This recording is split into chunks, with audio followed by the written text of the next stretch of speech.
In societies struggling with moral decay, like someone had said, how can generational faith act as a force of renewal?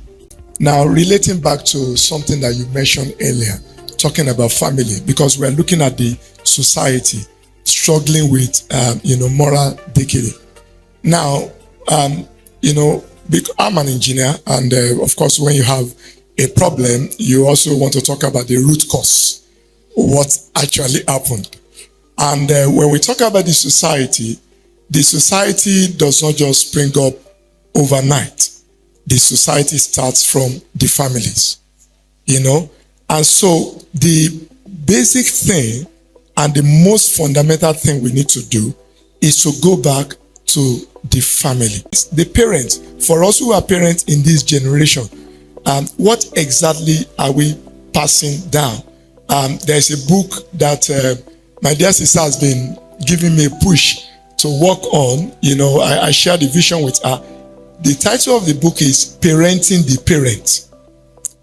Parenting the Parent. So parents too need to begin to be intentional and deliberate in certain things that we do. For example, one of the things I can just share is when our children started growing up, one of the things that we overlooked, and I'm not talking spiritual now, is the aspect of their handwriting. My handwriting was not so good when I was, in primary school. So I'm not too sure whether they took that from me, but somehow we overlooked that aspect of the handwriting. And you know what? By the time we realized that we ought to be intentional and deliberate about really ensuring that they get it right, it was almost too late. They were, already kind of fixated in the way they write.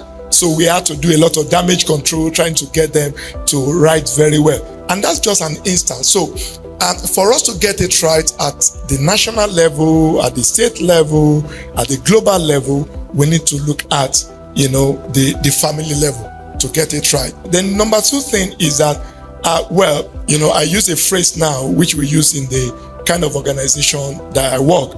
It's called damage control. It's like the cat has already left the bag. So what can you do?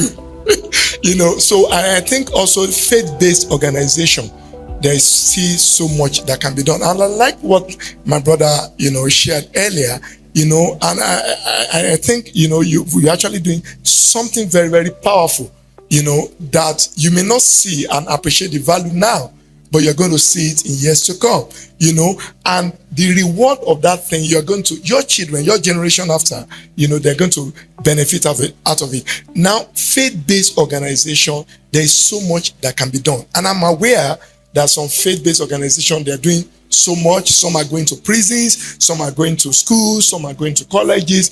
There is a lot of collaboration that can happen, that can help.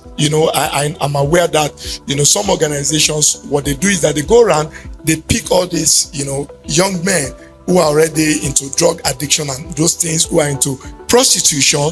They create an environment for them. Usually you need a bait, like he said, he used the food, give them food. Jesus Christ did the same thing, give them food, and at the end of the day, they were attracted.